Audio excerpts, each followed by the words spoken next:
அனைவருக்கும் வணக்கம்.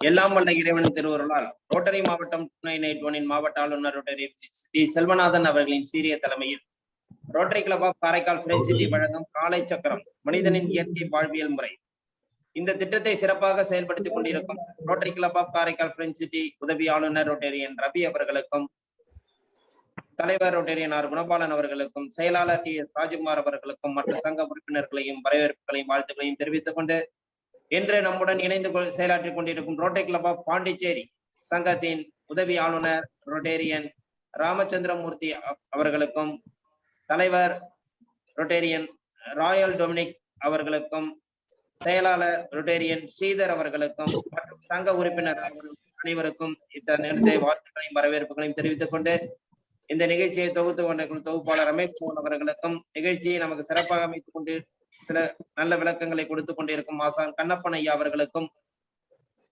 மற்றும் இந்த இணைப்பில் உள்ள அனைத்து நல் உள்ளங்களுக்கும் வாழ்த்துக்களையும் வரவேற்புகளையும் தெரிவித்துக் கொண்டு இந்நிகழ்ச்சியின் முதல் நிகழ்வாக ரோட்டரி இறைவணக்கம் வாசிக்க வருகிறார் ரோட்டரி கிளப் ஆஃப் பாண்டிச்சேரி சங்கத்தின் செயலாளர் ரோட்டரியன் ஸ்ரீதர் அவர்கள். Rotary prayer.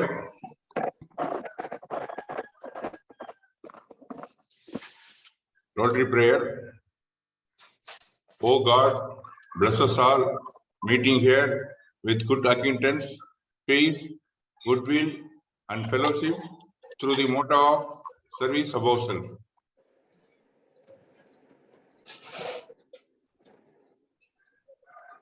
நன்றி சார். அடுத்த நிகழ்வாக இறைவேண்டுதல் நிகழ்த்த வருகிறார் ஆசான் கண்ணப்பன் ஐயா அவர்கள்.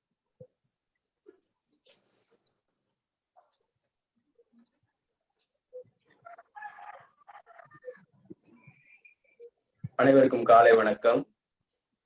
வாழ்க வையகம், வாழ்க வளமுடன். எல்லையற்ற பரம்பொருளே, இப்பயிற்சியின் மூலம் உடலும் உள்ளமும் நலமடைய வேண்டுகிறோம். ஒட்டிய வயிறும் உயர்ந்த நெஞ்சமும் திறந்த தோள்களும் திண்ணிய நெஞ்சமும் துள்ளும் கால்களும் துவளா இதயமும் மலர்ந்த முகமும் கனிந்த பார்வையும் இவை யாவும் பெற்று இயற்கையோடும் இறை உணர்வோடும் இணைந்து வாழ்வோம். நம் மனம் சாந்தமானது, நம் மனம் இரக்க குணமுடையது, நம் மனம் நல் எண்ணங்களில் நிலைத்திருக்க அருள் புரிவாயாக. வாழ்க வையகம், வாழ்க வளமுடன்.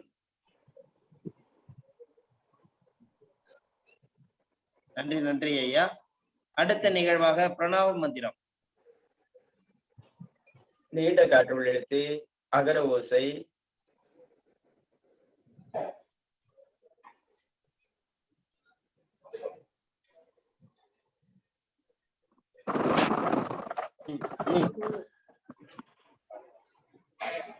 முத்திரையில்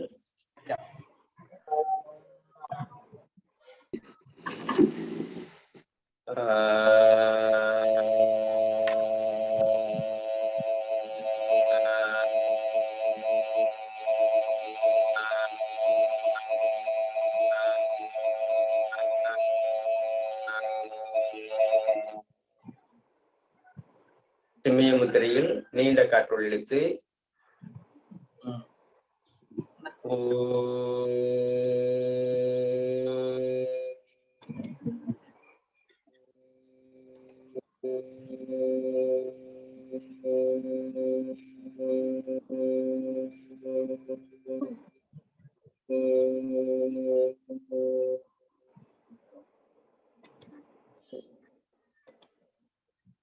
ஆதி முத்திரையில்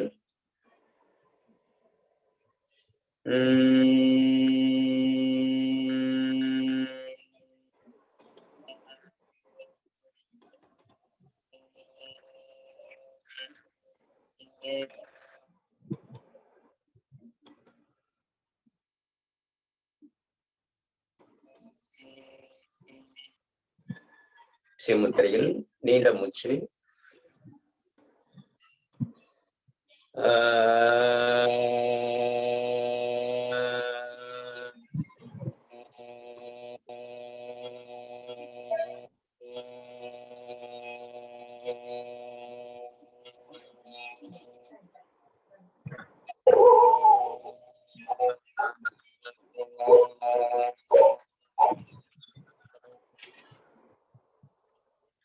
திரையில் நீண்ட மூச்சு கற்றுழைத்த பிறகு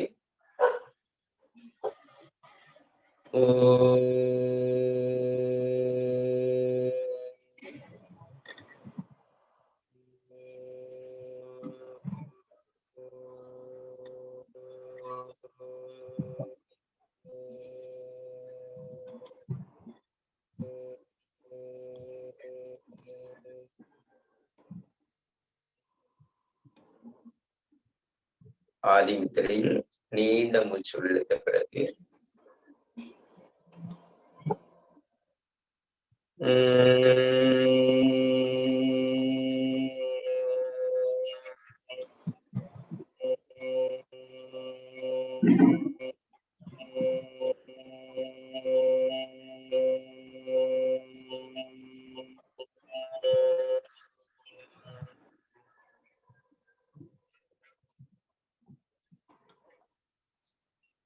சிம்முத்திரை நீண்ட காற்றுள் இழுத்த பிறகு அகர ஓசை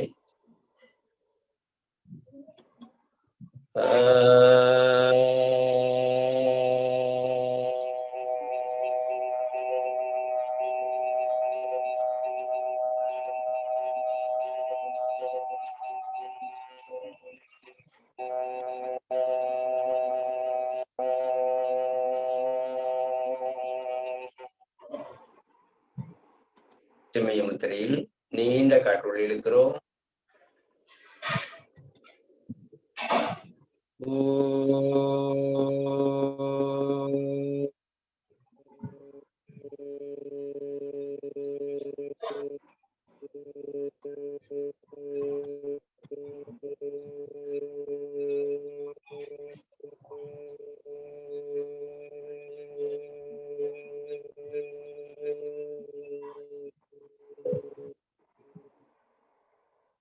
ஆதி முத்திரையில்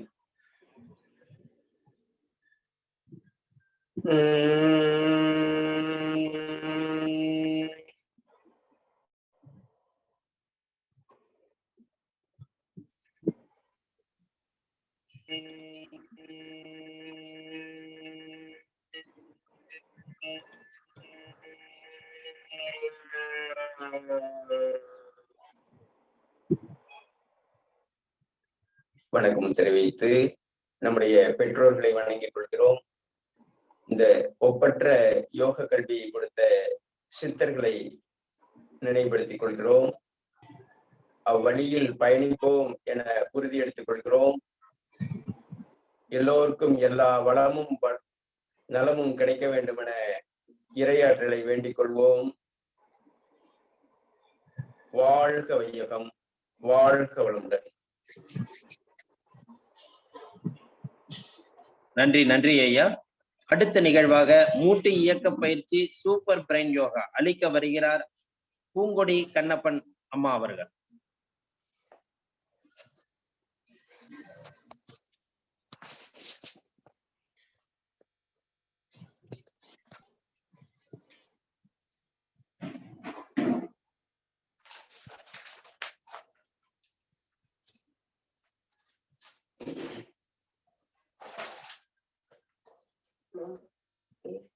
ஐயா அந்த லைட்டு ரொம்ப பிரைட்டா இருக்கியா? ரொம்ப பிரைட்டா இருக்கு. சரிங்களா ஐயா? இல்ல மூஞ்சே அப்படியே ஒண்ணுமே தெரியல, அப்படியே பிரைட்டா தெரியுது. இது பேக்ல போடு. லைட் வந்து ரொம்ப கிளார் அடிக்குது.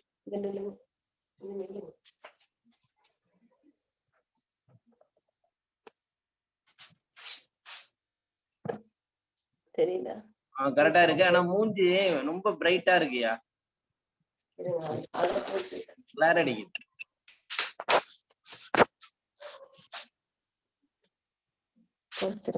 பவர் குறைங்க.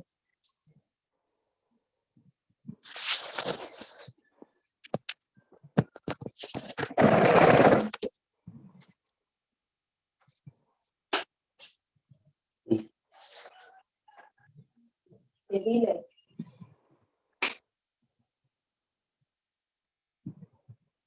தெரியல. அதை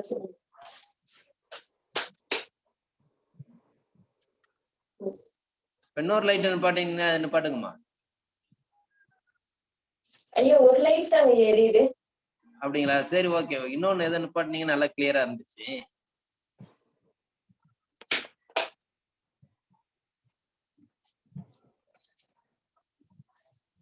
மூஞ்சி மட்டும் ரொம்ப பிரைட்டா இருக்கு, உங்களுக்கு கிளார் அடிக்குது. இப்ப பரவாயில்ல, வைங்க. போதும் போதும். அனைவருக்கும் காலை வணக்கம். உட்பயிற்சி போகிறோம். வலதுகால் அப்படி கைகளை பேலன்ஸ் பண்ணி நின்றுக்கிறோம். 1 2 3 4 5 6 7 8 9 10. அடுத்ததாக இடதுகால் 1 2 3 4 5 6 7 8 9 10. ஓய்வு. சுவாசத்தை கவனிங்க.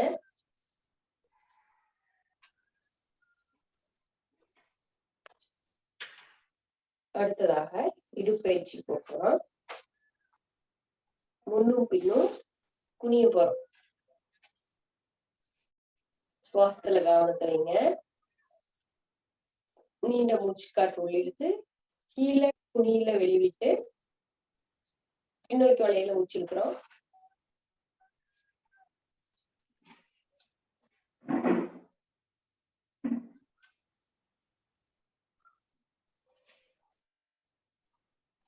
ஒன்று,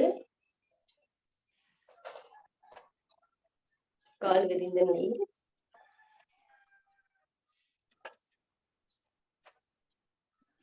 2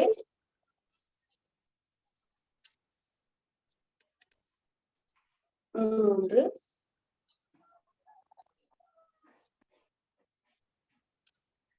4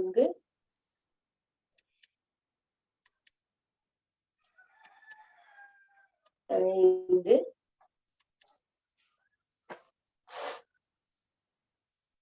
6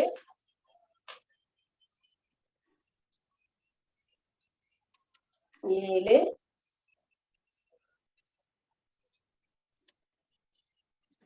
8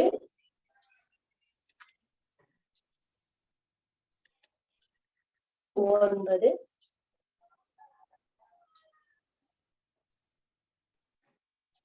10. ஓய்வு. சுவாசத்தை கவனிங்க. நீண்ட மூச்சு காற்று இழுத்து மெதுவாக வெளியேற்றணுங்க. அடுத்ததாக கோணாசனா. கால்களை ஒரு அடி கேப்ல வச்சுக்கோங்க. அப்படியே ஒரு கை உங்களோட இடது கை கால் பகுதியோட ஒட்டி இருக்கட்டும். அப்படியே வலது கை மேல போகுது. அப்படியே பெண்ட் பண்றோம். 1 2 3 4 5 6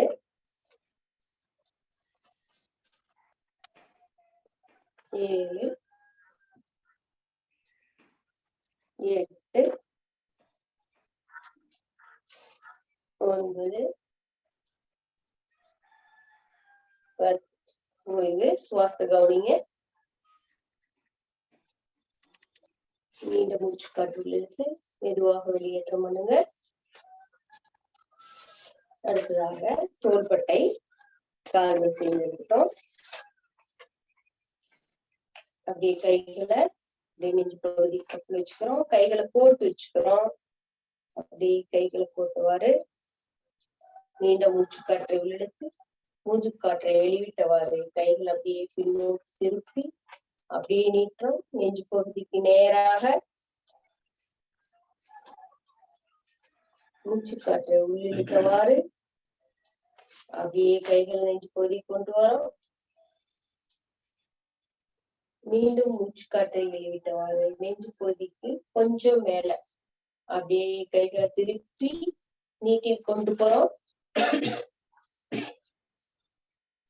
மூச்சு காற்றை உள்ளிழுத்தவாறு கைகள் அப்படியே நெஞ்சு பகுதிக்கு வருது.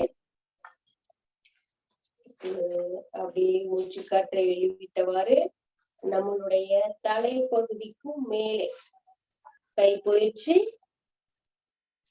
கை மேல போன உடனே உங்களுடைய விரல்கள் பகுதியில பேலன்ஸ் பண்ணி உடம்ப வந்து அப்படியே மேல தூக்கும். 1 2 3 4 5 6 7 8 9 10. ஓய்வு. சுவாசத்தை கவனிங்க.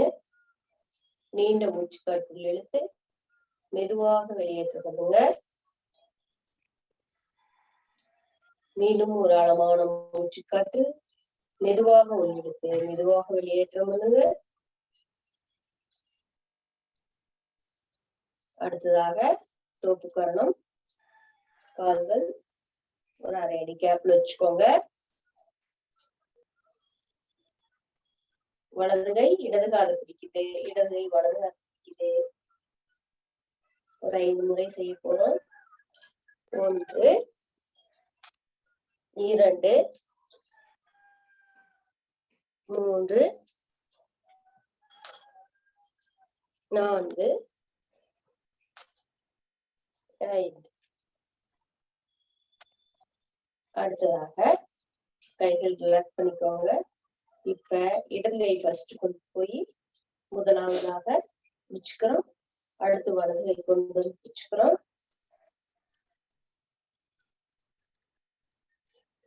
ஒன்று 2 3 4 5. ஓய்வு. சுவாசத்தை கவனிங்க. நீண்ட மூச்சு காற்று உள்ளிழுத்து மெதுவாக வெளியேற்றம் பண்ணுங்க.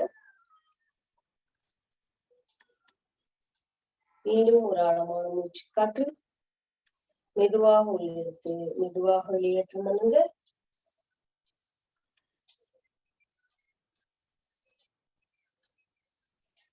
வாழ்க வளமுடன், வாழ்க நலமுடன். நன்றி நன்றி அம்மா. நன்றி. அடுத்த நிகழ்வாக ஜம்பிங் மற்றும் ஆசன பயிற்சி அளிக்க வருகிறார் கண்ணப்பன் ஐயா அவர்கள்.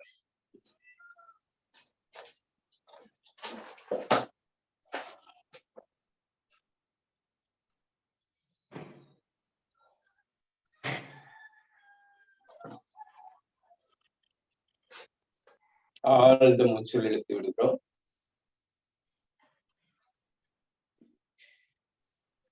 முதலில் வலது கால் 1 2 அப்படியே வேகப்படுத்திக் கொள்கிறோம்.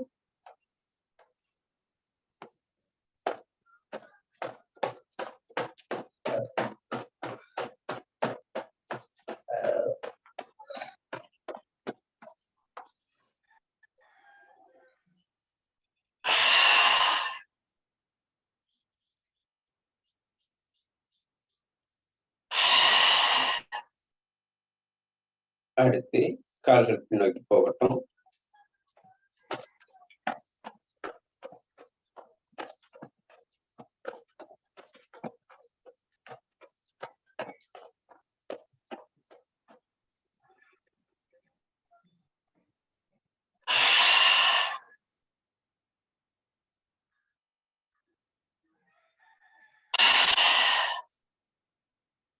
அடுத்து பக்கவாட்டில்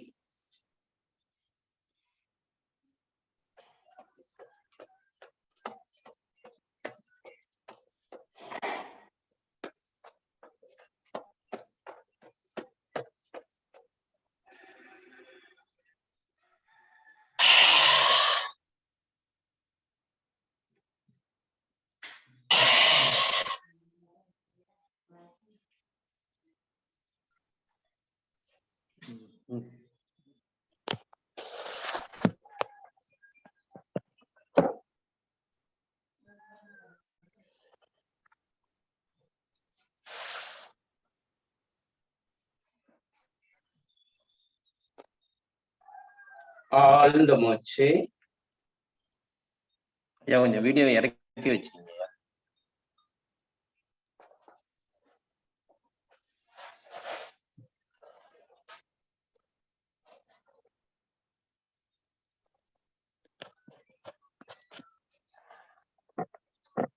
போதும்.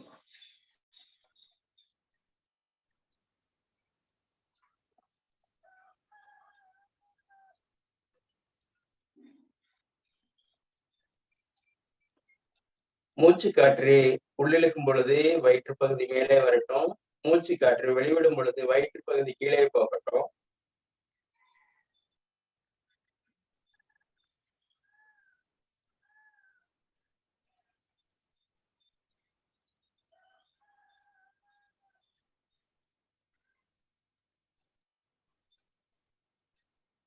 மெல்ல வலது காலை மடித்து நம்முடைய மூக்கு நுனி கால் முட்டியில் இருக்கட்டும்.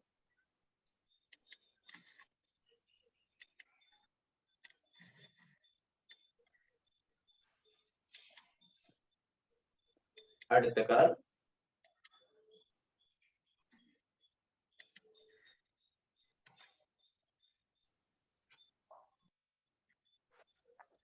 ஆழ்ந்த மூச்சு.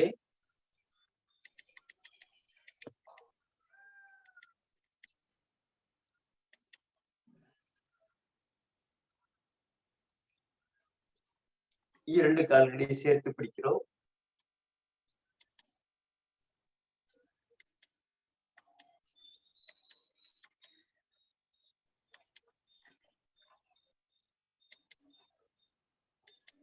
முடிஞ்சவங்க இந்த அளவுக்கு வாங்க. முதுகு தண்டு சீரடையும்.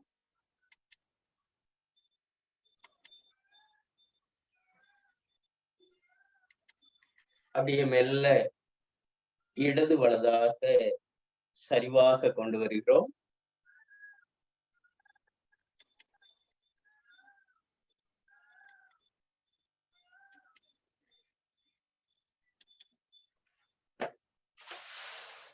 ஆழ்ந்த மூச்சு.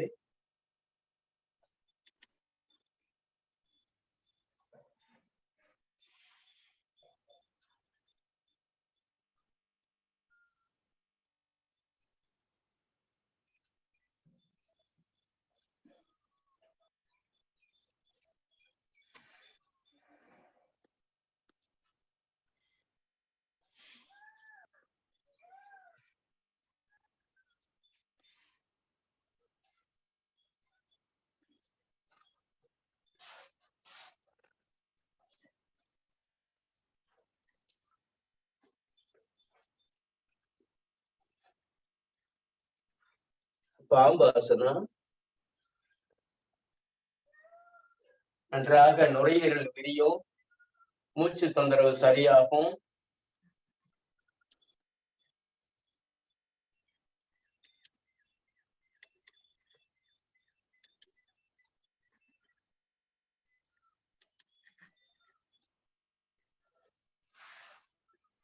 அப்படியே குதிகால்கள் பின்னாடி அடிக்கட்டுங்க.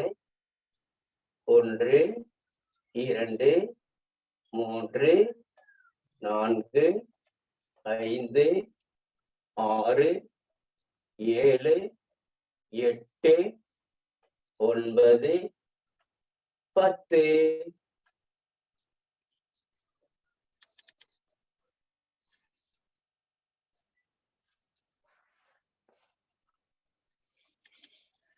முயலாசனம். அப்படியே முயலாசனத்துக்கு வந்து விடுகிறோம்.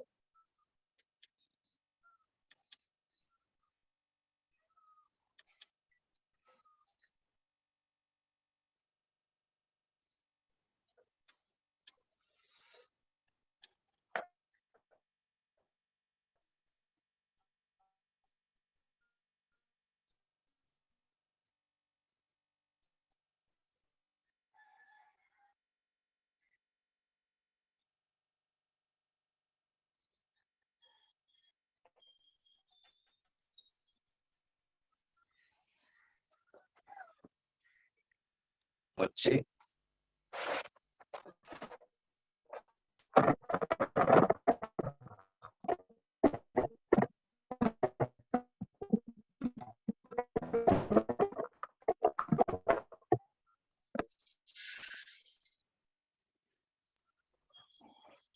கோணாசனா. அப்படியே காதோடு சேர்த்து அப்படியே 10 வினாடிகள் வைக்கிறோம். 1 2 3 4 5 6 7 8 9. ஒரு நீண்ட மூச்சு.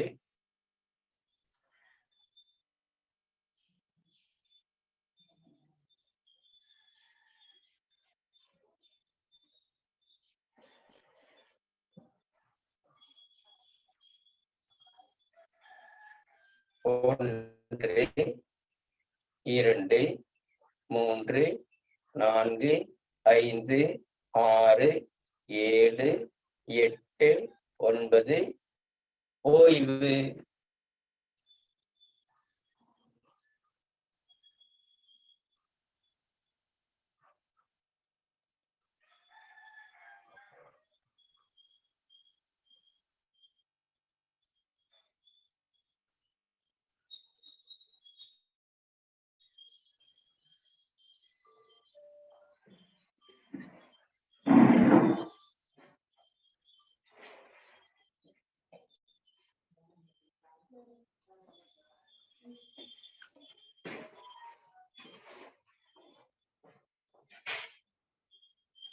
அர்த்த பத்மாசனா. இடதுபுறமாக பின்னாடி இருக்கு. வலது கை இடது கால் முட்டி பிடித்திருக்கு.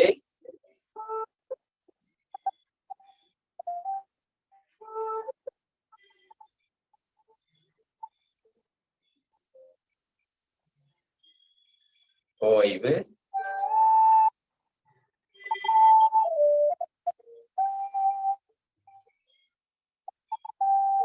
எதிர் திசையில்.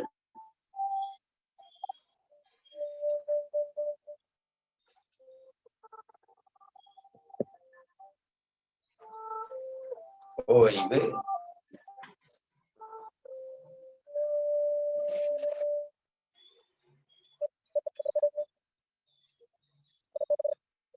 தோள்பட்டைக்கான பயிற்சி.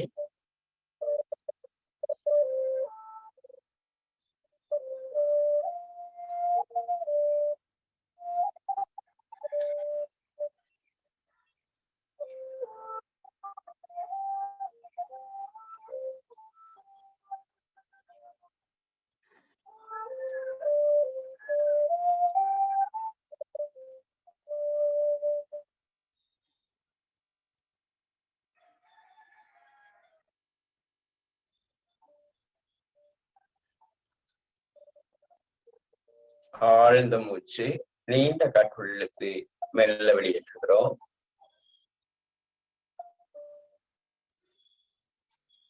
வாழ்க வையகம், வாழ்க வளமுடன். நன்றி நன்றி ஐயா. அடுத்த நிகழ்வாக கிரியா பயிற்சி மற்றும் சுவாசத்தை கவனித்தல்.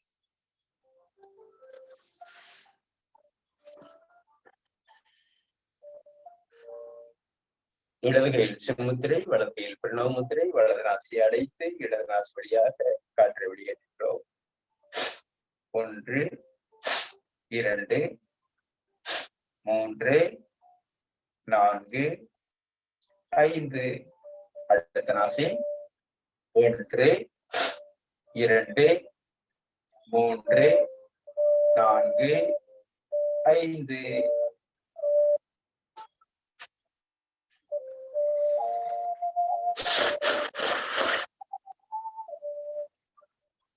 அடுத்து உள்ளிழுத்து வெளியேற்றுகிறோம்.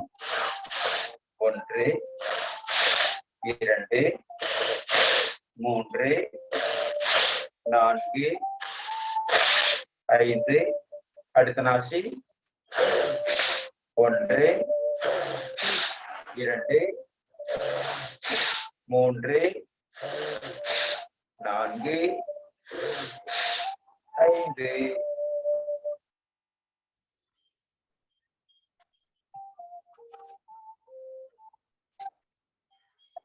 ஒரு நீண்ட மூச்சு.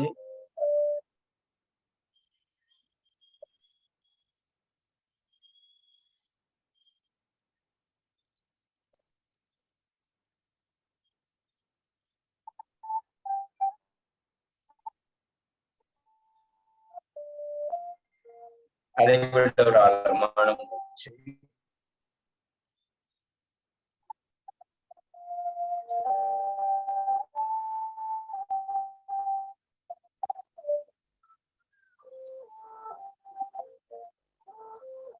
இருநாள் வழியாக விடுகிறோம். 1, 2, 3, 4, 5. ஒரு ஆழ்ந்த மூச்சு.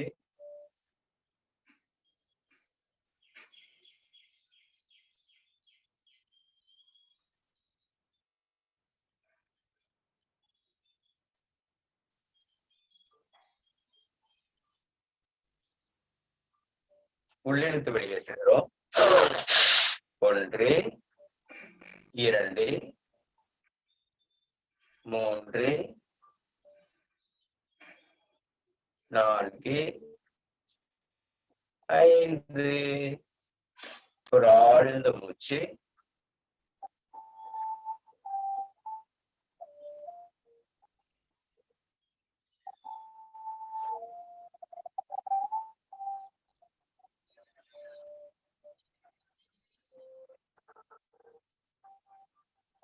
அடுத்து தோள்பட்டை பகுதியில் விரல்களை வைத்து காற்றை உள்ளிழுக்கிறோம்.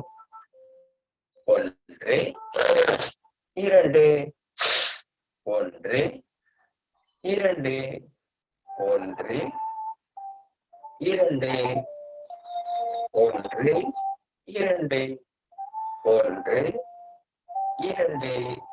ஒரு ஆழ்ந்த மூச்சு.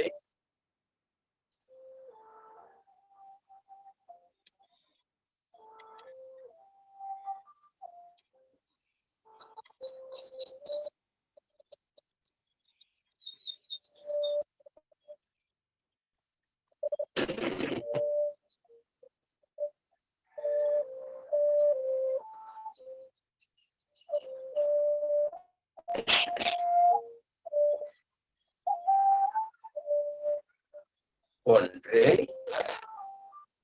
2, 1, 2, 1, 2, 1, 2, 1, 2, 1, 2. ஆழ்ந்த மூச்சு.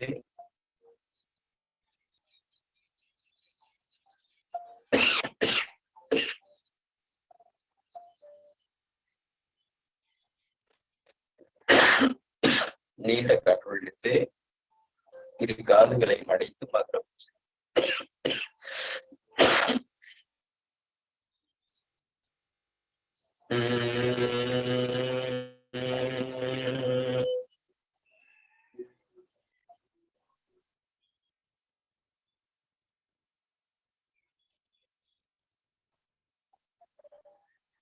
மீண்டும் ஒரு முறை.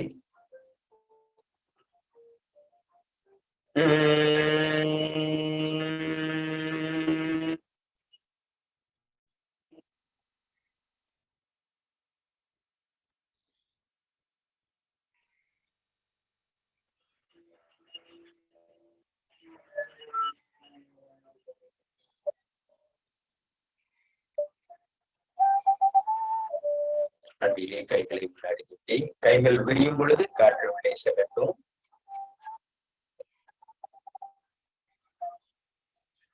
நீண்ட காற்று அக்காற்றை வெளிவிட்டவாறு கைகள் தானாக இணையட்டும். மீண்டும் மூச்சு காற்று இழுத்துக் கொண்டே கைகள் விரியட்டும்.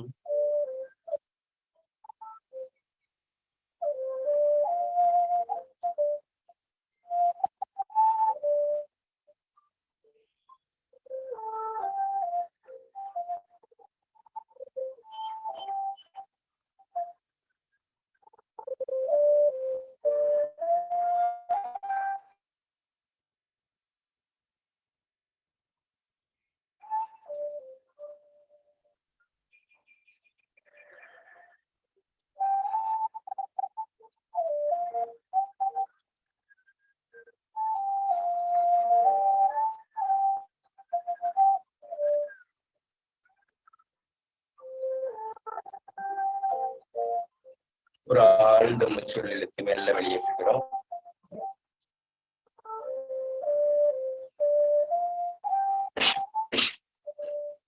அப்படியே மூச்சு காற்றை உள்ளிழுத்தவாறு கைகள் மேலே உயரட்டும்.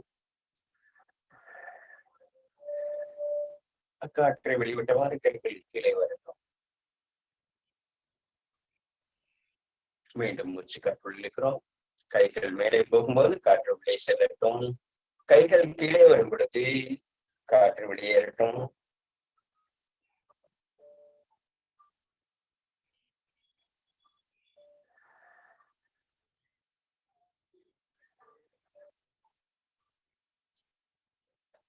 மூச்சு காற்று உடல் முழுவதும் நிறைந்திருக்கிறது. அந்த காற்றை வெளிவிட்டவாறு கைகள் மெல்ல மெதுவாக கீழே வரட்டும்.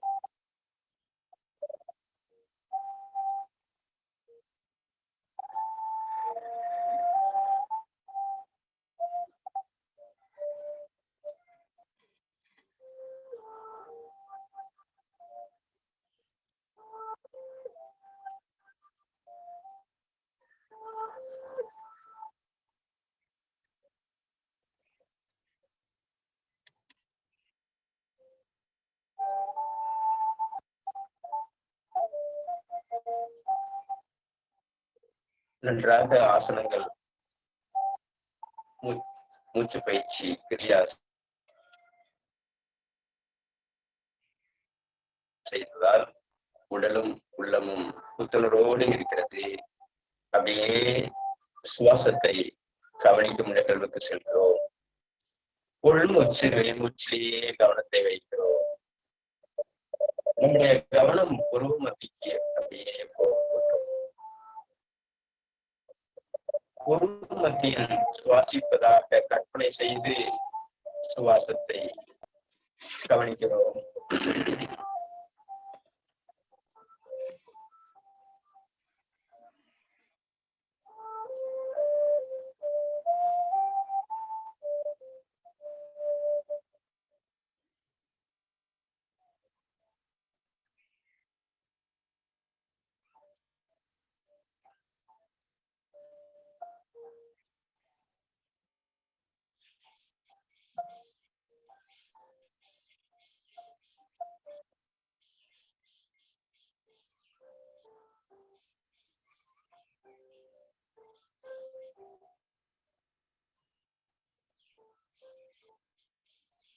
உருவ மத்தியிலேயே வைத்து சுவாசத்தின் பக்கம் கவனம் இருக்கட்டும்.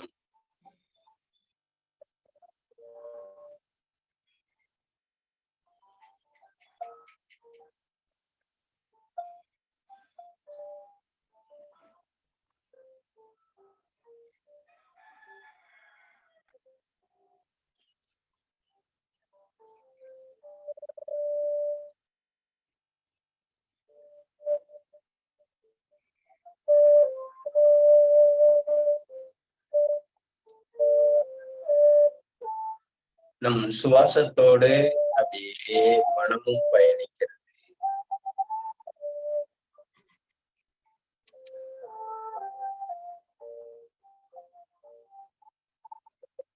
நன்றாக புத்துணர்வான காற்று, தூய்மையான காற்று இந்த அதிகாலை வேளையில் தூய்மையான ஆக்சிஜன் நிறைந்த காற்று உள்ளே சென்று மெல்ல மெதுவாக பற்றி படர்ந்து மிக மெதுவாக வெளிவருகிறது.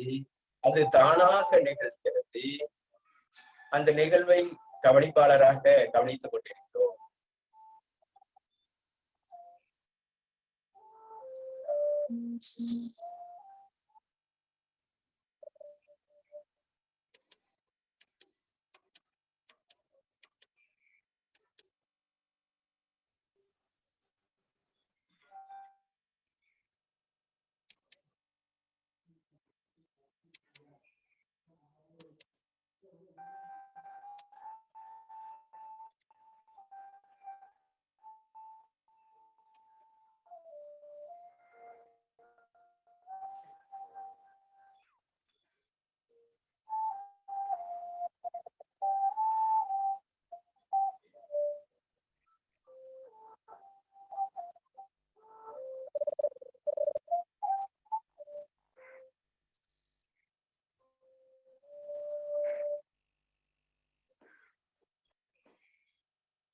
சுவாசத்திலேயே இருக்கட்டும் கவனம், மூச்சிலேயே இருக்கட்டும். நம்முடைய மனம் நிகழ்காலத்தில் செயல்பட்டு கொண்டிருக்கிறது.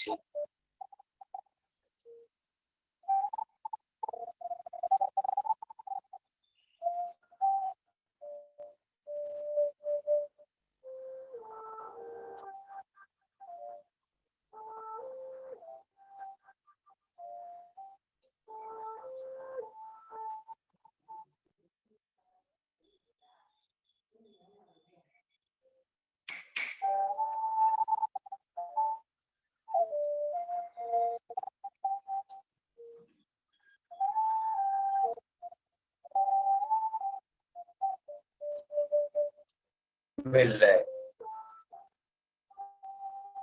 கண்களை திறந்து கொண்டிருக்கிறோம். வாழ்க வளமுடன், வாழ்க வையகம். நன்றி நன்றி ஐயா. அடுத்த நிகழ்வாக ஹீலர் பாஸ்கர் ஐயாவின் தினம் ஒரு சிந்தனை ஆடியோ மூலம் கேட்க இருக்கிறோம். செழிக்கட்டும் இயற்கை விவசாயம், சீர்படட்டும் உலக நிர்வாகம், உலக மக்கள் முகங்களில் நிலவட்டும் புன்சிரிப்பு. வேந்தர் டிவி நேயர்களே வணக்கம். காய்ச்சல் வரும் பொழுது மருந்தில்லாமல் இயற்கையாக எப்படி சரி பண்ணுறதுன்னு பார்க்கலாம். காய்ச்சல்னாவே எல்லாத்துக்குமே ஒரே பயம், உயிர் போயிருமோ, வலிப்பு வந்துடுமோ, ஏதோ ஆயிருமோன்னு. ஒன்றும் ஆகாது. அந்த காலத்தில் அம்மை வந்தால் ஹாஸ்பிட்டல் போகாதீங்கன்னு சொன்னாங்களா இல்லையா? அம்மை வரும்பொழுது என்ன செய்வீங்களோ, எந்த காய்ச்சல் வந்தாலும் சரிங்க, அது சிக்கன் குனியாவாகட்டும், மட்டன் குனியாகட்டும், சில்லி சிக்கன் குனியாகட்டும், எந்த வியாதியாக இருந்தாலும், எந்த காய்ச்சலாக இருந்தாலும், அம்மை வரும்பொழுது என்ன செஞ்சோமோ அதை செஞ்சால் சரியாக போயிருங்க. ஒவ்வொன்றா சொல்கிறேன். காய்ச்சல் வரும்பொழுது உடம்புடைய சூடு அதிகமாகுதா? நம்மளாம் பயப்படுறோமா, ஐயோ சூடு அதிகமாகிடுச்சேன்னு. ஏன் சூடு அதிகமாகுது? நீங்கள் வேணால் செக் பண்ணி பாருங்கள். இப்போ உங்கள் நாக்கில் தெர்மாமீட்டர் வைங்க, 37 டிகிரி காட்டும். இமயமலைக்கு போயிருங்க, அங்கே -10 டிகிரி இருக்கும். அங்கே நாக்கில் தெர்மாமீட்டர் வைங்க, அங்கேயும் 37 தான் காட்டும். சஹாரா பாலைவனத்துக்கு போயிருங்க, +50 டிகிரி இருக்கும். அங்கே நாக்கில் தெர்மாமீட்டர் வைங்க, அங்கேயும் 37 தான் காட்டும். அப்போது உடம்பு எவ்வளவு அறிவு இருந்தால் -10 இருந்தாலும் +50 இருந்தாலும் நாக்கில் 37 டிகிரி காட்டுதா? அதாவது 37னா 98.4 டிகிரி ஃபாரன்ஹீட். அப்போது காய்ச்சல் வந்தால் மட்டும் திடீர்னு 101, 102, 103 ஏன் போகுது? புரிஞ்சுக்குங்க. உடம்புக்கு அறிவு இருக்குன்னு முதல்ல புரிஞ்சுக்குங்க. உடம்புக்கு அறிவு இருக்குன்னு தெரிஞ்சாதான் உடம்புக்கு வைத்தியமே பார்க்க முடியும். எனக்கு தான் அறிவு இருக்குன்னு நினச்சோம்னா வைத்தியம் பார்க்கவே முடியாது. அப்போது உடம்புடைய டெம்பரேச்சர் 37 டிகிரி மெயின்டைன் ஆகுது இல்லையா? அது அதிகமாச்சுன்னா என்ன அர்த்தம்னா, அது அதிகமானாதான் உடம்புல இருக்கிற நோய்களையெல்லாம் குணப்படுத்த முடியும், கிருமிகளையெல்லாம் குணப்படுத்த முடியும், குப்பையெல்லாம் வெளியே ஏற்ற முடியும்னு உடம்பு அறிவோட டெம்பரேச்சர் அதிகம் பண்ணுது. எனவே காய்ச்சல் அப்போ உடம்புல டெம்பரேச்சருங்கிற சூடு அதிகமாகும் பொழுது அதை பார்த்து பயப்பட அவசியம் இல்லை. உண்மையிலே ஒன்றும் ஆகாதுங்க. என்ன சில பேர் பயப்படுறீங்க, ஃபிட்ஸ் வந்துடுது, குழந்தைக்கு வலிப்பு வந்துடுது, உசுரே போயிடுச்சு அப்படிங்கிறாங்க. டெம்பரேச்சர் அதிகமாகலாம் உசுறு போகலை, அதுக்கு வேறு காரணம். உங்களுக்கு ஒரு வேளை பயமாக இருந்தால் நான் ஒரு இயற்கையாக ஐடியா சொல்கிறேங்க. வெள்ளை கலர் பருத்தி துணி எடுத்துக்கோங்க, அதை தண்ணியில் நினச்சி நல்லா புழிஞ்சு நெத்தியில் 10 போட்டுருங்க. பழங்காலத்து படங்கள் எல்லாம் பாருங்கள், காய்ச்சல் வந்திருக்குன்னு ஒருத்தர் படுத்திருந்தாவே நெத்தியில் வெள்ளை துணி இருக்கும். இது நம்ம தாத்தா பாட்டி கண்டுபிடிச்சதுங்க. அப்போது வெள்ளை கலர் பருத்தி துணியை தண்ணியில் நினச்சி நல்லா புழிஞ்சு சொதன்னு போடக்கூடாது. அதுக்காக ட்ரையாக காஞ்சி போய் போடக்கூடாது. லேசாக ஈரமாக இருக்கிற மாதிரி நெத்தியில் 10 போட்டு பேசாமல் படுத்துக்குங்க. அதாவது அதுக்கு என்ன தெரியுமா அர்த்தம்? உடம்புல எந்த இடத்துல டெம்பரேச்சர் அதிகமானாலும், வெப்பநிலை அதிகமானாலும் உடம்புக்கு எந்த ஆபத்து இல்லை. முகலை பகுதி டெம்பரேச்சர் அதிகமானாதான் வலிப்பு வரும், உயிர் போகும். சரி, ஆக்சுவலாக வராது, உங்களுக்காக ஐடியா கொடுக்குறேன். அந்த வெள்ளை கலர் பருத்தி துணியை தண்ணியில் நினச்சி புழிஞ்சு நெத்தியில் தடவி 10 போட்டு பேசாமல் படுத்துருந்தீங்கன்னா இந்த இடம் குளிர்ச்சியாக இருக்குமா? அப்போது தைரியமாக இருங்க, அந்த குழந்தைக்கோ பெரியவங்களுக்கோ ஒன்றுமே ஆபத்து வராது. இது இயற்கை, நம்ம தாத்தா பாட்டி கண்டுபிடிச்ச அருமையான வைத்தியம். அடுத்தது, டயர்டாக இருக்கு இல்லையா? அப்போ என்ன பண்ணணும்? படுத்து தூங்குங்கன்னு அர்த்தம். ஏங்க, நைட்டு ஒழுங்காக தூங்குறதில்ல, ஒழுங்காக சாப்பிட்றதில்ல, ரெஸ்ட் எடுக்கிறதில்ல, இப்படி சுற்றிட்டு இருப்போம். உடம்பு காய்ச்சலை கொண்டு வந்து படுக்க சொல்லுது, அப்பவும் படுக்க மாட்டேன்னு அடம் பிடிச்சா அப்போ என்னதுக்கு ஆகும்? காய்ச்சல் டயர்டாக இருக்கா இல்லையா? உடம்பு என்ன சொல்லுது? எங்க உடம்பு பேசுற பாஷையை கேளுங்க, மொழியை கேளுங்க. டயர்டா இருக்கு இல்லையா, படுங்க, ரெஸ்ட் எடுங்க. நான் கசக்குது. நாக்கு ஏன் கசக்குது? ஒண்ணுமே சாப்பிடாதீங்கன்னு சொல்லுது, அதான் கசக்குது. இங்க பாருங்க, வழக்கமா நல்லா சாப்பிட வேண்டிய நேரத்துல சாப்பிடாம ஆபீஸ்க்கு ஓடுறது. நாக்கு கசந்து காய்ச்சல் வந்து படுத்து கிடப்பாரு. அவரை சுத்தி பார்த்துருக்கீங்களா? ஆப்பிள், ஆரஞ்சு, சாத்துக்குடின்னு பன்னு, பட்டர், பூஸ்ட்னு எல்லாமே இருக்கும். நல்லா முங்குன்னு சாப்பிட்றது. அப்போ சாப்பிடக்கூடாதுங்க. நாக்கு தான் கசக்குதா இல்லையா? சாப்பிட வேண்டாம்னு சொல்லுதா இல்லையா? ஏன் சாப்பிட்ணும்? புரிஞ்சுக்குங்க. இப்போ ஒரு முக்கியமான தத்துவம் சொல்கிறேன். இந்த தத்துவத்தை மனப்பாடம் பண்ணிட்டீங்கன்னா இனிமேல் காய்ச்சல் வந்தால் நீங்கள் உங்களுக்கு சரி பண்ணிக்கலாங்க. மருந்து மாத்திரை தேவையில்லை, டாக்டர் பார்க்க வேண்டாங்க. நான் சொல்லிட்டா நல்லா மனப்பாடம் பண்ணிக்கங்க. நமது உடம்பில் எந்த வியாதி இருக்கிறதோ அந்த வியாதிக்கு எந்த மருந்து வேணுமோ அந்த மருந்து எந்த உணவில், எந்த பழங்களில், எந்த காய்கறியில் இருக்கிறதோ காய்ச்சல் அப்போ அது மட்டும் தான் பிடிக்கும், வேற எதுவுமே பிடிக்காது. Wow, super. அப்படி சொல்லிட்டா நமது உடம்பில் எந்த வியாதி இருக்கிறதோ அந்த வியாதிக்கு எந்த மருந்து வேணுமோ அந்த மருந்து எந்த பழங்களில், எந்த உணவில், எந்த காய்கறியில் இருக்குதோ அது நமது நாக்குக்கு பிடிக்கும். காய்ச்சல் வந்தவங்களை பார்க்கறக்காக போகும்போது ஆப்பிள், ஆரஞ்சு, சாத்துக்குடி, பன்னு, பூஸ்ட், பட்டர்லாம் வாங்கிட்டு போகிறாங்க இல்லையா? இதெல்லாம் எதுக்கு தெரியுமா? கொண்டு போனது எல்லாத்தையும் சாப்பிட்றதுக்கு இல்லை, எல்லாத்தையும் சுற்றி வச்சுக்கிட்டு படுத்து கிடக்கணும். ஆப்பிள் எடுத்து வாயில் வச்சு கடிக்கணும். பிடிச்சிருந்தா சாப்பிடணும், பிடிக்காட்டி ஓரமாக வச்சிடணும். கூட இருக்கணும் சாப்பிட்டுக்குவாங்க. காய்ச்சல் அப்போ நல்லா கேட்டுக்குங்க, உங்களுக்கு என்ன பிடிக்குதோ அதுவே மருந்து. அதனால் இந்த காய்ச்சல் வந்தோடனே கூட இருக்கிறவங்க கம்பல் பண்ணாதீங்க. பாலை கொண்டு போய் கொடுத்து குடின்னு கேட்காதீங்க. பாலை கொண்டு போய் கொடுத்துட்டு பிடிச்சா குடின்னு சொல்லணும். ஆப்பிள் ஜூஸ் போட்டு போய் பிடிச்சா குடின்னு சொல்லணும். நல்லா கேவீங்க. எனக்கு தெரிஞ்ச ஒருத்தங்க காய்ச்சல் வந்து படுத்திருக்காங்க. நம்ம சொன்னதெல்லாம் கேட்டு படுத்திருக்காங்க. அவங்களுக்கு அவங்க பையனுக்கு வந்து பப்ஸு சாப்பிடணும்னு தோணிச்சாமா. வாங்கி சாப்பிட்டோன்னு சரியாக போச்சுங்க. ஒருத்தருக்கு இட்லி சாப்பிட்டா சரியாக போகும், ஒருத்தருக்கு பாயாசம் சாப்பிட்டா சரியாக போகும். புரிஞ்சுக்குங்க, சிம்பிளாக சொல்கிறேன். நமது உடம்பில் எந்த வியாதி இருக்கிறதோ அந்த வியாதிக்கு எந்த மருந்து வேணுமோ காய்ச்சல் அப்போ அது பிடிக்கும். இதை ஒன்றை மட்டும் பிடிச்சிருங்க, சரியாக போயிடும். எவ்வளோ அற்புதமான உடம்பு. அப்போ நீங்கள் காய்ச்சலப்போ பாருங்கள், நான் கசப்பாக இருக்கும், எதுவுமே உள்ளே போகாது. ஏதோ ஒன்று மட்டும்தான் உள்ளே போகும், ஏதோ 2-3 மட்டும்தான் உள்ளே போகும். அப்போ என்ன பண்ணணும்? சுற்றி வச்சுக்கிட்டு மாற்றி மாற்றி மாற்றி மாற்றி சாப்பிட்டு பார்க்கணும். சாப்பிடவே வேண்டான்னு சொல்லிங்க, அதுக்காக எல்லாமே சாப்பிடுங்கன்னு சொல்லலை. நாக்குக்கு எது பிடிக்குதோ அது சாப்பிடுங்க, காய்ச்சல் குணமாகும். ஆச்சரியமாக இருக்கும். அதுக்கு வேணா ஒரு சின்ன உதாரணம் சொல்கிறேன். யாருக்காவது ஆப்பிள் பிடிக்குமா? எங்கள் வீட்டுக்கு வாங்க, எங்கள் வீட்டில் தங்குங்க, 7 நாள் தங்குங்க. 3 நாள் எப்பெல்லாம் பசிக்குதுன்னு சொல்கிறீங்களோ ஆப்பிள் மட்டும்தான் கொடுப்பேன். 4வது நாள் பசிக்குதுன்னு சொல்லுவீங்க, நான் ஆப்பிள் கொண்டு வருவேன். நீங்கள் சொல்லுவீங்க தமிழில் பிடிக்காத ஒரே வார்த்தை ஆப்பிள்ம்பீங்க. ஏன்? உங்கள் உடம்புக்கு ஒரு நோய் இருந்திருக்கு, அதுக்கு தேவையான மருந்து ஆப்பிள் இருந்திருக்கு. ஆப்பிள் சாப்பிடும்போது பிடிச்சிருந்துருக்கு. 3 நாள் தொடர்ந்து சாப்பிட்டோன்னே இப்போ பிடிக்கலையா? அப்போ என்ன அர்த்தம்? ஃபில்ஃபில் ஆயிடுச்சு, போதுன்னு அர்த்தம், நோய் குணமாயிடுச்சுன்னு அர்த்தம். சிம்பிள். எனவே இன்று முதல் யாருக்காவது காய்ச்சல் வந்தால், ஃபீவர் வந்தால், நாக்கு கசந்தா பேசாமல் படுத்துருங்க, மாற்றி மாற்றி சாப்பிட்டு பாருங்க, எது பிடிக்குதோ அதுவே மருந்து. நெத்தியில் பத்து போட்டுருங்க. ஏங்க அந்த காலத்தில் கிராமத்துல எல்லாம் இந்த நெத்தியில் பத்து போடுறாங்க இல்லையா, அது தாய்ப்பாலை நினச்சி போடுவாங்களாமா. இப்போல்லாம் தாய்ப்பாலுக்கு எங்கே போகிறது? அந்த காலத்தில் ஊருக்குள்ளே யாருக்காவது காய்ச்சல் வந்தால் யாருக்கு தாய்ப்பால் சுரக்குமோ வீட்டுக்கே வந்து கொடுத்துட்டு போயிடுவாங்களாமாங்க. இப்போ தான் நம்மளாம் அப்பார்ட்மெண்ட் சிஸ்டம் வந்துட்டோம். பக்கத்து வீட்டில் யாராவது இருந்தாங்கன்னு என்ன, செத்தாவே யார் செத்தாங்கன்னு தெரில.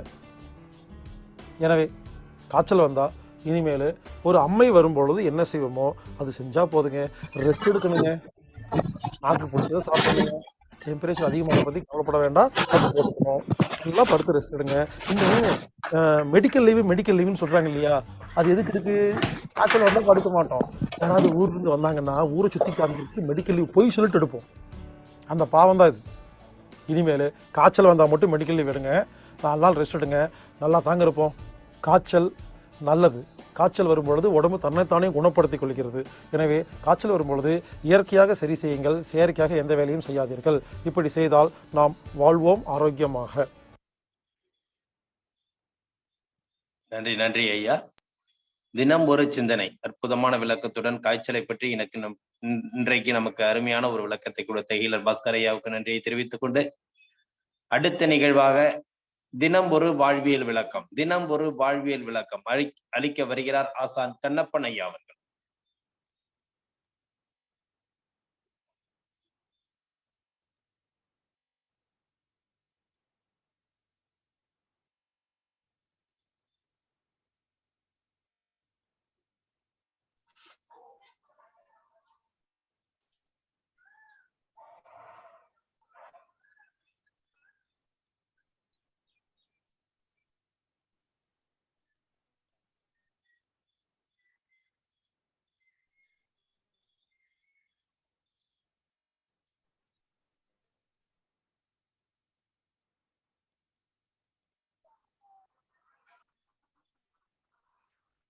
ஐயா நீங்க சொல்லலாம் ஐயா.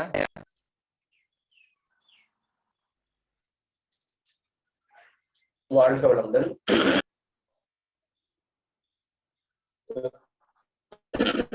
பஞ்சபூத சக்தி பார்த்தோம். பஞ்சபூத சக்திக்கு உண்டான சுவைகளை பார்த்தோம். அதுக்குள்ள ராஜ உறுப்புகளை பார்க்கறதுல எந்தெந்த உணவுகள்ல எந்தெந்த சுவை இருக்குது அப்படிங்கிறது பார்க்க போறோம். அதற்கான எதிர்ப்பு சுவை என்ன அப்படிங்கிறதையும் நம்ம பார்க்க போறோம். இப்போ கார சுவை எதுலாம் இருக்குது அப்படிங்கறத பார்க்க போறோம்.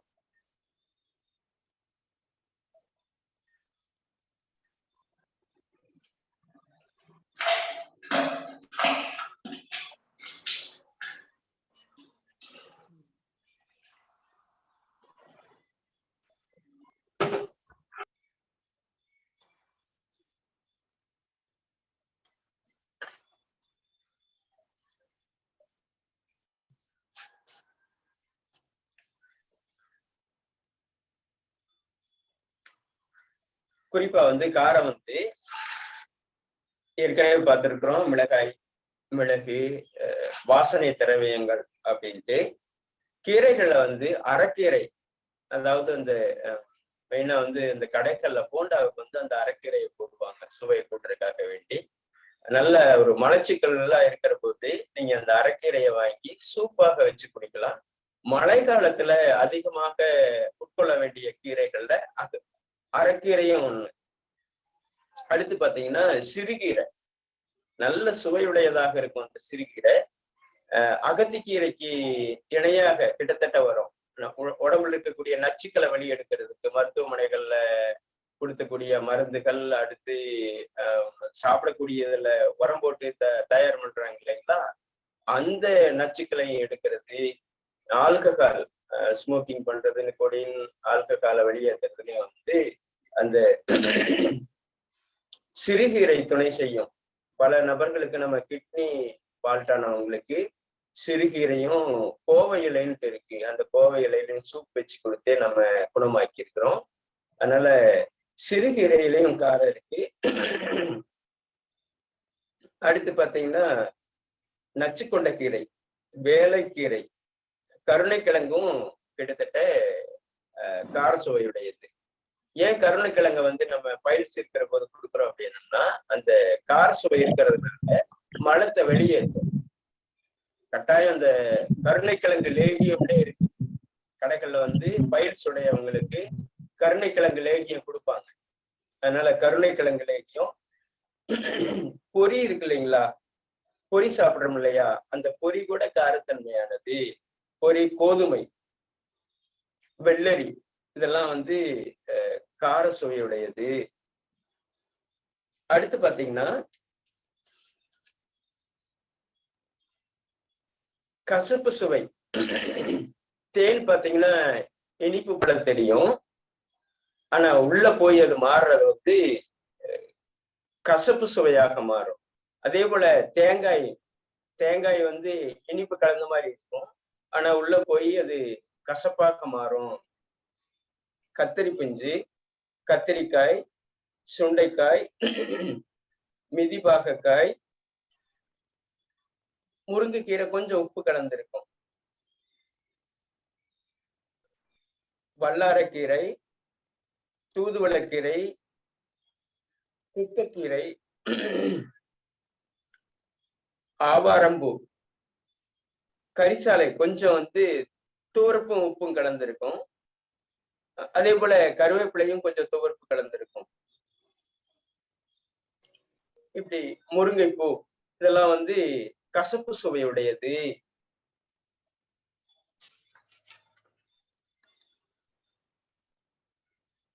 அடுத்து பாத்தீங்கன்னா புளிப்பு. எலுமிச்சம்பழம், இட்லி, தோசை, வடை, மாப்பண்டங்கள், பழையதுன்னா இப்போ பேக்கரி ஐட்டம் எல்லாமே தயார் பண்ணி 10 நாள் 20 நாள் 2 மாசம் 1 மாசம் கெட்டு போகாம இருக்கிறதுக்காக வேண்டி உள்ள போடக்கூடியது. ஆசிட்டே உள்ள கலக்குறாங்களாம். அந்த பண்ணெல்லாம் மாசக்கணக்கில் கெடாம இருக்கணும் அப்படின்னா ஒரு குறிப்பிட்ட அளவு உள்ள கலக்க வேண்டியது இருக்கு. அது பேக்கரி நண்பர்கள் எனக்கு நட்பா இருக்கிறதுனால இதையெல்லாம் வெளிப்படுத்துவாங்க.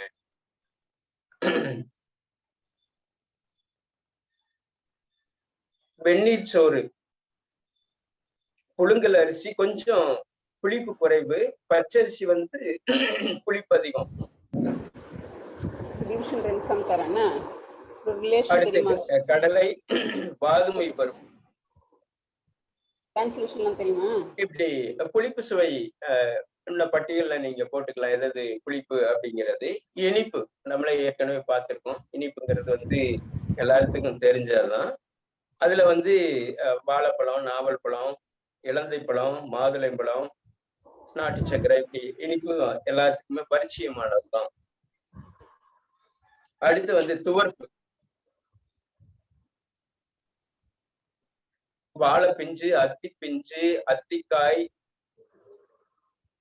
கலாக்காய்,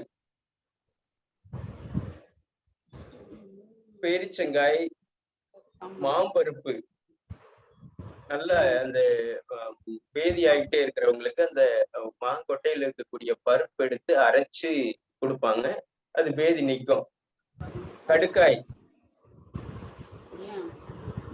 எப்படி துவர்ப்பு வந்து அவசியமானது. துவர்ப்பு வந்து இதயத்துக்கானது. அதோட துவர்ப்பு வந்து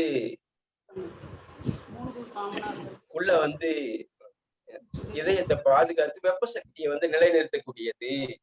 அடுத்து உப்பு சுவையை பார்க்க போறோம். முளைக்கீரை, வாழைத்தண்டு, கீரைத்தண்டு, வெள்ளை முள்ளங்கி, மஞ்சள் முள்ளங்கி, சிவப்பு முள்ளங்கி,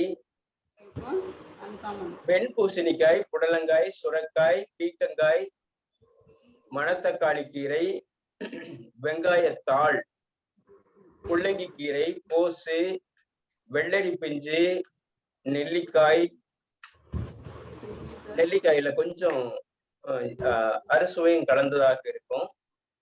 இப்படி உப்பு சுவை வந்து மெயினாக வந்து நீர்க்காய்கள்ல வந்து அதிகமான உப்பு சுவை இருக்கு. இப்படி அறுசுவைகளும் எந்தெந்த உணவுகள் இருக்குது அப்படிங்கிறத வந்து நீங்க மேலும் தெரிஞ்சுக்கணும் அப்படின்னா இந்த உணவு மருத்துவம் அப்படின்னு சொல்லிட்டு இந்த நூல்ல இருக்கு. மிகச்சிறந்த நூல். நம்ம இந்த 6 சுவைகளும் சுவை மருத்துவம் பார்த்தோம் இல்லைங்களா? இந்த பஞ்சபூத சக்தி, இந்த பஞ்சபூத சக்திக்கும் இந்த நூல்களுக்கும் நெருங்கிய தொடர்பு உண்டு. இந்த நூல் வந்து நான் ஒரு 15 ஆண்டுகளுக்கு முன்னாடியே வாங்கி வச்சேன். ஆனா இந்த விஷயம் வந்து எனக்கு 10 ஆண்டுகளுக்கு பிறகுதான் கிடைச்சது. அதனால இது ஆறாதார கண்ணாடி அப்படின்னு சொல்லிட்டு மிக தெளிவாக பண்ணியிருக்கிறாரு. முழுக்க வந்து அந்த அகத்திக்கீரைய வந்து சென்னையில ஒரு பானையில போட்டு அந்த அகத்திக்கீரை சூப் மட்டுமே கொடுத்து, அகத்திக்கீரை பொடியும் மட்டுமே கொடுத்து நான் பல நோயாளிகளை குணமாக்கிக்கிறேன் அப்படின்னு சொல்லிட்டு இவருடைய அனுபவத்துல சொல்லி இருக்கிறாரு. இது விஜயா பதிப்பகம். அதனால இந்த புத்தகத்தை வந்து நீங்க அவசியம் வந்து உங்க வீடுகள்ல இருக்கிறது வந்து உங்களுக்கு லட்சக்கணக்கில் சொத்து இருக்கிறதுக்கு சமம் நான் நினைக்கிறேன். அதனால கட்டாயம் நீங்க வாங்கி பயன்பெறுங்க. இப்படி எண்ணற்ற நூல்கள் தான் எனக்கு துணை செஞ்சது. ஒரு நூல் வந்து படிக்கும் பொழுது அந்த நபரோட உரையாடுவதற்கு சமம்னு சொல்லுவாங்க. அதனால பெரியவங்க கொடுத்த விஷயங்களும் சரி, அடுத்து இந்த நூல்களுக்குள்ள போனதும் எங்களை உங்கள் முன் நிறுத்துவதற்கு காரணமாக இருந்தது அப்படிங்கிறத தெரிவிச்சுக்கிட்டு, நீங்களும் இது மேல நூலகம் அமைங்க வீட்டுல. ஒரு சட்டமாக இருக்கட்டும், ஒரு அரசியலாக இருக்கட்டும், ஒரு வாழ்வியலாக இருக்கட்டும், ஒரு இயற்கை சம்பந்தமாக இருக்கட்டும், கல்வியாக இருக்கட்டும், அந்தந்த துறைக்கான நூல்கள் இருக்கும் பொழுது அது நமக்கு எளிதாக பயன்பெறும் அப்படிங்கிறத தெரிவிச்சுக்கிட்டு சந்திப்போம். வாழ்க வளமுடன். நலம் பெருக்க, வளம் பெருக்க. ஐயா, அந்த நூல் எங்கீங்க ஐயா கிடைக்கும்? ஆமா, நூலகத்துல கிடைக்கும் அல்லது விஜயா பதிப்பகம் நீங்க சென்னையில கிடைக்கும். அடிக்கடி போடுறாங்க, அந்த மாதிரி இடத்துல தேடணுமா? சார் உங்க போன் நம்பர் அப்படியே சொல்லுங்க சார். 97 97 88 88 36 36 13 13 55. 55. நன்றி சார். ஃபோன் பண்றேங்க சார். எப்ப ஃப்ரீயா இருப்பீங்க சார்? ஆமா, காலையில ஒரு 7 மணில இருந்து 9 மணி வரைக்கும் ஃப்ரீயா இருப்பேன். அதுக்கு பிறகு நான் பள்ளிக்கு போயிருவேன். பள்ளியில ஆசிரியரா இருக்கேன், யோகா பயிற்சியாளரா இருக்கேன். சரிங்க ஐயா. சரி, நன்றிங்க ஐயா. நன்றிங்கம்மா. வாழ்க வளமுடன்.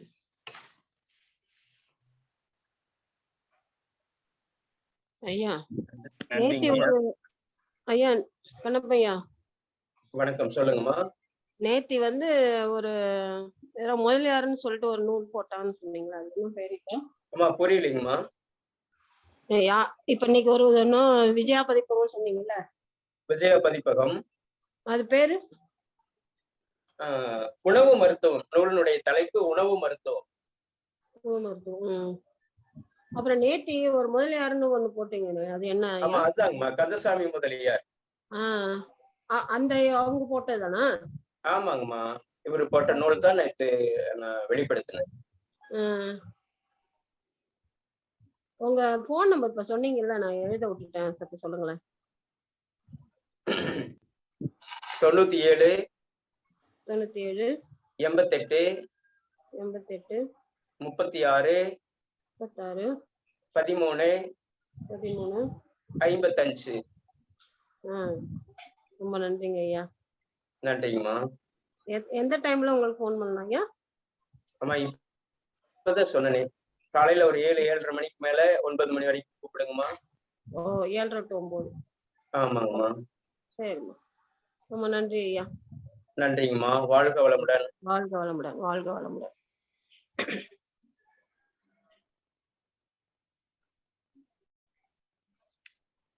வேற யாருக்கும் டவுட் இருந்தாலும் கேட்டுக்கங்க ஐயாட்ட. ஐயாவோட ஃபோன் நம்பர் சொல்லியிருக்காங்க, நோட் பண்ணிக்கங்க. டவுட் இருந்தா கேட்டுக்கங்க. ஐயா, நீங்க சொன்ன கந்தசாமி முதலியார் சார், கந்தசாமி முதலியார் தானே ஐயா ஆத்தர்? ஆமாங்கம்மா. சரிங்க சார், தேங்க்யூ. நன்றிங்க.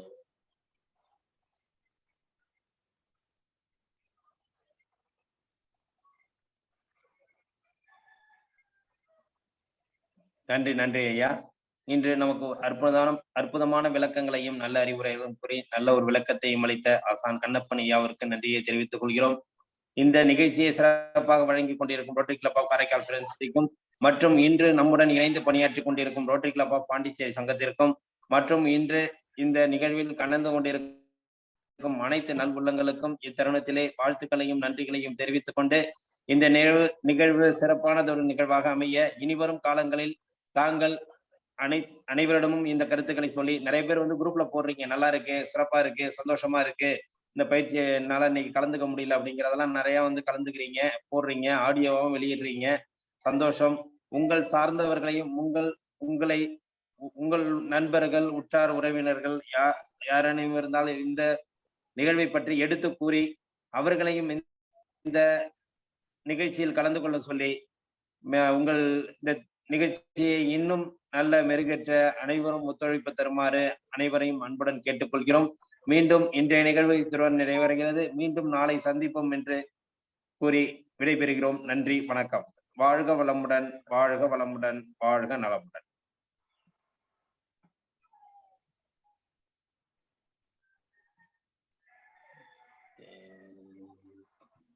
நன்றி ஐயா. வாழ்க வளமுடன். வாழ்க வளமுடன். நன்றிங்க ஐயா. வாழ்க வளமுடன். வாழ்க வளமுடன். நன்றிங்க ஐயா. வாழ்க வளமுடன். வாழ்க வளமுடன். நன்றிங்க ஐயா. வாழ்க வளமுடன். வாழ்க வளமுடன். நன்றிங்க ஐயா. வாழ்க வளமுடன். வாழ்க வளமுடன்.